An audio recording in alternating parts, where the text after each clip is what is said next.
Welcome into the Rowdy Studios for today's Rowdy.com Big Three. We're talking drivers, 3 drivers from the Sporting News Power Poll.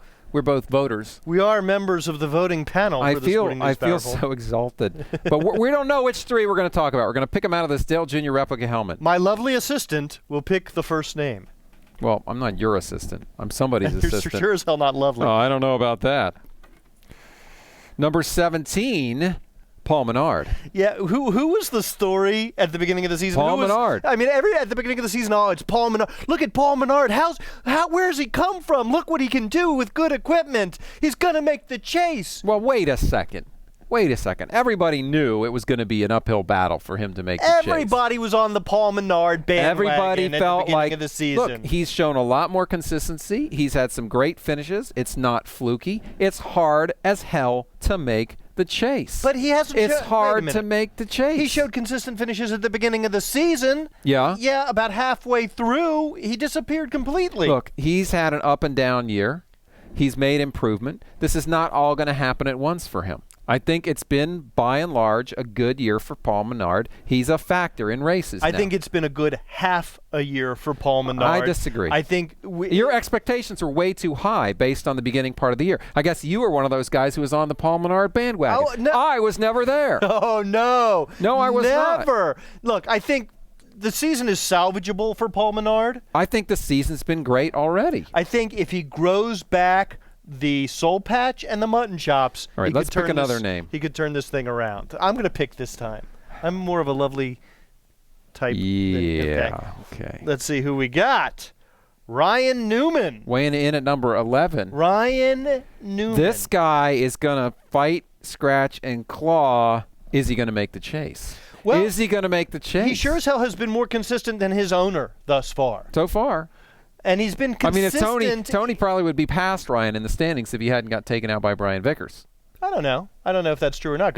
He probably gave up 30 points. I'm sure he'd be past Ryan But Newman. Ryan Newman has pretty much been in the top 10 for the majority of the season. Barely. He hasn't lit the world on fire. He hasn't contended for wins, but he's been consistent enough to maintain that chase-eligible position.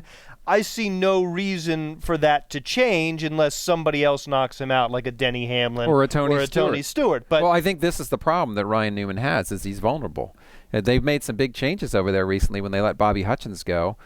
Are those how long is it going to take for anything positive to come out of that? That, to me, is the big question for Ryan Newman. Well, you also have to wonder if the fact that Matt Borland is now in that role will help Ryan Newman since they know each other so well. Yeah, I mean, he's not his crew chief, so it's not the same role that he had with Ryan before. But I think Ryan Newman's going to be sweating it all the way through Richmond. The thing about Richmond is it's a very good track for Ryan Newman. So if he comes in there in the mix, if he's holding down the 10th spot or the 9th spot or something like that, I think he'll have a good chance to all right, make the chase. Pick a new name. Vanna. I'd like to buy a vowel. At number 5 in the Sporting News Power Poll, falling from second is Kyle Busch. Oh, you yes. got something on your pants there. Yeah, a little Kyle Busch on my pants. A little Kyle Busch on your pants. Kyle Busch on my khakis. Kyle Busch had an interesting day at Sonoma. He really fought, scratched, and clawed his way to an 11th place finish. And he got into it with Juan Pablo. Juan Pablo pushed him into the dirt there. But did he lose his cool? I don't think he really lost his cool. He came home 11th. There's another good sign. I don't think there's a lot to say about Kyle Busch that hasn't been said already. World of talent, but his head sometimes gets the best of him, or his attitude sometimes gets the best of him. I think when you saw the way Brian Vickers and Tony Stewart handled their conflict, you kind of thought, well, you know what, Kyle Busch, that's the way to do it. Not to air your grievances in the media, not to let your emotions get the best of you, but just to take care of business. And I think Kyle Busch is starting to try to handle things that way. There's just too much baggage he has to shed. Well, he's going to have to spend a few weeks out of the news media, out of the media spotlight. I think a few seasons. He did that on Sunday. Yeah. He got into it with Juan Pablo. You saw no retaliation.